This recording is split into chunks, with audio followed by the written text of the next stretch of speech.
اور موسیٰ نے کہا کہ بھائیو، اگر تم اللہ پر ایمان لائے ہو تو اگر دل سے فرما بردار ہو تو اسی پر بھروسہ رکھو۔ پس وہ بولے کہ ہم اللہ ہی پر بھروسہ رکھتے ہیں۔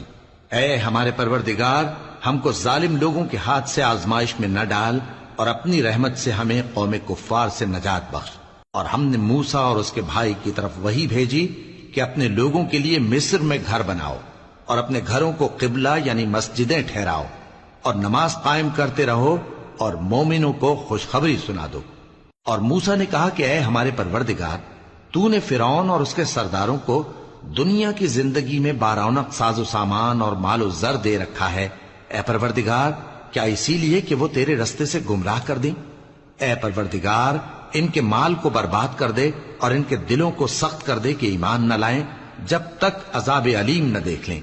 اللہ نے فرمایا کہ تمہاری دعا قبول کر لی گئی، تو تم ثابت قدم رہنا اور بے عقلوں کے رستے پر نہ چل۔ اور ہم نے بنی اسرائیل کو سمندر سے پار کروایا تو فرعون اور اس کے لشکر نے سرکشی اور زیادتی کرتے ہوئے ان کا تعاقب کیا، یہاں تک کہ جب اس کو غرق کرنے والے عذاب نے آ پکڑا تو کہنے لگا، میں ایمان لایا کہ جس اللہ پر بنی اسرائیل ایمان لائے ہیں اس کے سوا کوئی معبود نہیں، اور میں فرما برداروں میں ہوں۔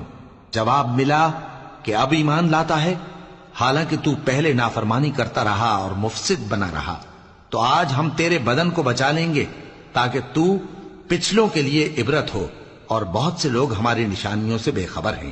اور ہم نے بنی اسرائیل کو رہنے کو عمدہ جگہ دی اور کھانے کو پاکیزہ چیزیں عطا کیں، پھر بھی وہ باوجود علم ہونے کے اختلاف کرتے رہے۔